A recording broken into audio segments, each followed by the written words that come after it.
Welcome to a brand new video. In this one, I am so excited because we have got what I think is probably the best autumn road trip just north of Toronto that you could probably do. So if you're looking for cool things to do just north of the city, a fall adventure that maybe you want to try next year, and of course photo ideas for your next trip, then this one's for you. Right now, we're standing in front of a cranberry bog for the first thing we're gonna do. Got a tour on the way. So with that, let's jump on into it.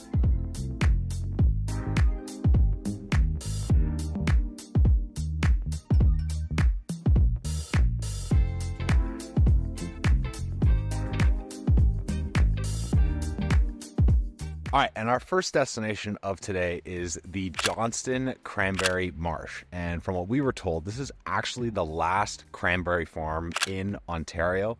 And we specifically wanted to come here because I want to document it photographically, but I also wanted to show you just how fun it can actually be to start off your fall day trips with a very Ontario rural experience. What's really interesting about this farm is that it was started in the 1950s, and they actually produce around 500,000 pounds of cranberries a year, which didn't actually sound like all that much to me until I realized that cranberries are actually hollow. And we're gonna check out what they actually look like. I've never seen the inside of a cranberry, so that's something I'm very curious about. But before we actually do that and get a chance to get closer up to the bog we just drove around, we've got a wine tasting scheduled as part of the tour, so we're gonna check that out. We got put in a very small sort of tasting room. It was a very private experience. We tasted some of the wines. I'm not necessarily somebody that actually drinks a whole lot of wine. I'm not a very big drinker, but I thought I'd give this a try. And I'm actually honestly surprised. If you're coming here and you want a unique experience, the wine tasting's actually something that's, I think, worthwhile. While it's a very simple sort of place to taste the wines themselves are very unique. And that just means that the next thing on our list to do is, in fact, the Cranberry Plunge, which is probably one of the highlights of actually coming to the Johnston Cranberry Marsh. And hopefully it's able to live up to the hype.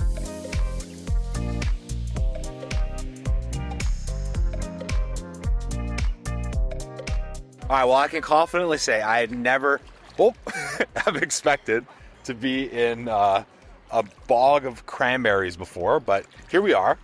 So if there's something that interests you, you can find it on Johnston's Cranberry Marsh's website. I can see why this has been an attraction for so long. They've been doing this for, I think, 10 or 15 years, tours in the Cranberry Bog. They have a heart-shaped one that's meant for Instagram photos, and you can do private bookings, and then a pond for a whole bunch of people to hop in and have some fun, which sounds hilarious, but it's true. Literally look at all the people behind me. Once you're in, it's not like it's a jacuzzi and you're just gonna chill. It's absolutely cold water. But the waders are nice. So they give you these waders, you put them on, and you throw cranberries up in the air and take some photos, which is what literally everybody's doing. Now, the part that I'm really curious about is I've never actually opened up a cranberry to see what it looks like on the inside. Whoop. So I did that. And it's not like there's a seed. I don't know if you've ever done this before. I've never done it, but it's literally like a hollow fruit. And I guess that makes sense why they float. Cranberries are actually grown on a bush, and then because they're hollow, they flood the fields with the cranberries, and then the cranberries all rise to the top.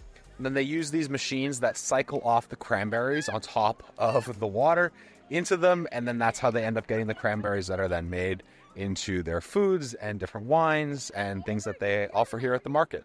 And that is exactly where we're going to go next. We're going to go check out the market. My girlfriend, say hello.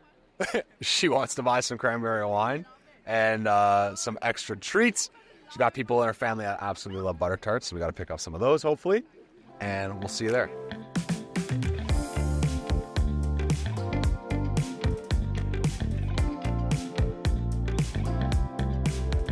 They've got all these different wines. Check it out. They've got a Cran Secco, white cranberry, pure cranberry, a rosé. They even have a cranberry blueberry wine. What's even crazier is they actually have cranberry honey, cranberry ketchup, a whole bunch of barbecue sauces, even some maple syrup. So we wrapped up in the store then, got our goods, got a cranberry wine. We didn't end up getting the other stuff because we're on our way to our next destination, which is the Bala Cranberry Festival, which is actually one of the bigger reasons why we came here today of all days. So with that, we're gonna head on over to the Bala Cranberry Festival and see what else we can pick up. And as we're driving to the Cranberry Festival, guys, honestly, the parking situation is looking a little crazy. On the highway to get to Bala are cars lining the streets. You can see out the window, like it's just cars and rows of cars. They've blocked parking on like specific storefronts to look like. So definitely want to get here early, or if you're struggling with parking, you can also get a shuttle from Gravenhurst. You can book it. You also have to do that in advance. So wish us luck where we find parking.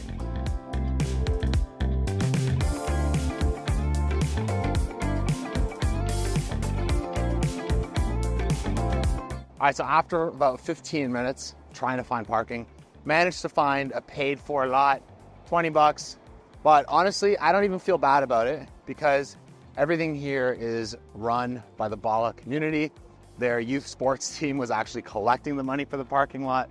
And that's literally why I love Northern Ontario so much, is just the community aspect of it all. And we're heading into the heart of the city now. And if you didn't know, Bala is actually one of the oldest incorporated townships in Ontario, which is really cool. It became a part of the Muskoka area somewhere in the early 20th century. And what makes it so famous is that because it's one of the oldest townships, it actually was one of the first destinations that cottagers in Ontario actually would go to. And it has a huge legacy because of that. 3 rivers run through the city. There's a famous waterfall we'll hopefully check out.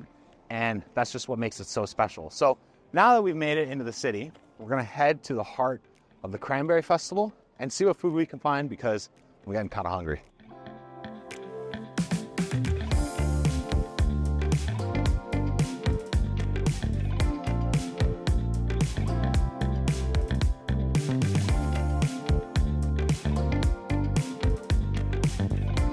All right, so first things first is the Bala Legion sausage. Now, this was $12. And I can't say that I could recommend a $12 sausage to somebody, but apparently this is what you should get when you come here. So we're gonna give this a try and see if it's actually good.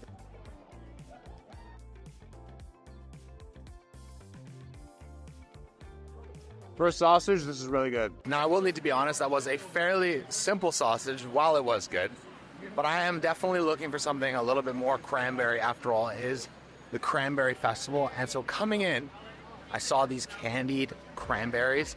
Probably seen a candied apple. It's basically the same thing.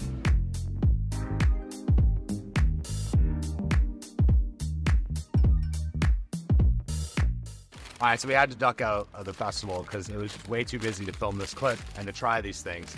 So we got the candied cranberries here. And if you know what a real cranberry tastes like, these things are really tart. So I'm kind of curious how this works out with the candied sugar on them. Because unlike a candied apple, which is basically sweet, the entire thing, these are going to be a mix. Oh, it's warm.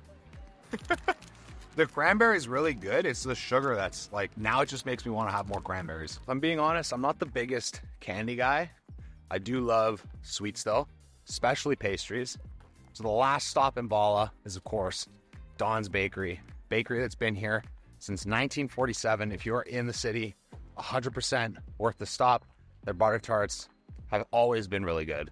So we're gonna pick some up and do a live review. All right, and that brings us to the last food stop of today's video, Dawes Bakeries, which is right behind me. Now, they were founded in 1947. They've changed owners 5 times, but they've kept some of their original recipes that they've had since they actually open. And they're known for their scones, their Chelsea buns, and of course, we already talked about the butter tarts. So we're gonna go find some and see if they're actually worth the hype. All right, we got the goods, but that place has been ransacked.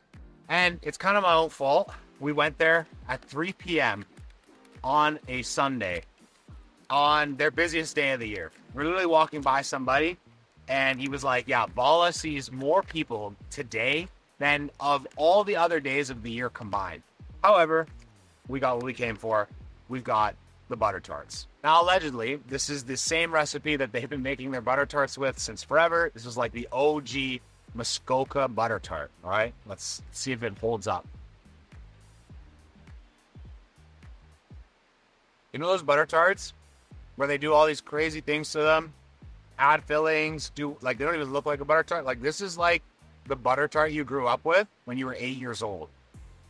This is like a solid butter tart. Honestly, that is like the butter tart I grew up with as a kid.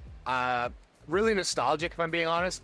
I find most butter tarts nowadays, like, they almost have this like hybrid tart part piece to them. I don't know. Somewhere along the way, I think we changed butter tarts. But that will, of course, conclude today's video. Hopefully, you got some useful ideas that you can take back and include in some adventures around Muskoka or just outside of Toronto. Bala is honestly an incredible place to visit, and there are things to do even outside of fall here. Even at the Cranberry Marsh, they were telling us about how they actually freeze the cranberry farms and you can actually skate on top of them. My whole hope with this channel is to explore a lot more of Canada, as well as other destinations that I find really special. And of course, Bala being somewhere that I've traveled to a lot as a kid, and just Muskoka in general for literally just outdoor hikes and day trips. I wanted to be able to share a little piece of it on today's video. So if you're from Toronto and you're looking for a nice day trip, you can even come to Bala outside of the fall season. So really, I just want to be able to share how many options there are around us and how special it actually is around the city, and to get out of the city sometimes, because you never know what you'll be able to find. And so I really hope you enjoyed today's video. With that, I'm just going to say thanks for watching, and I'll see you all in the next one.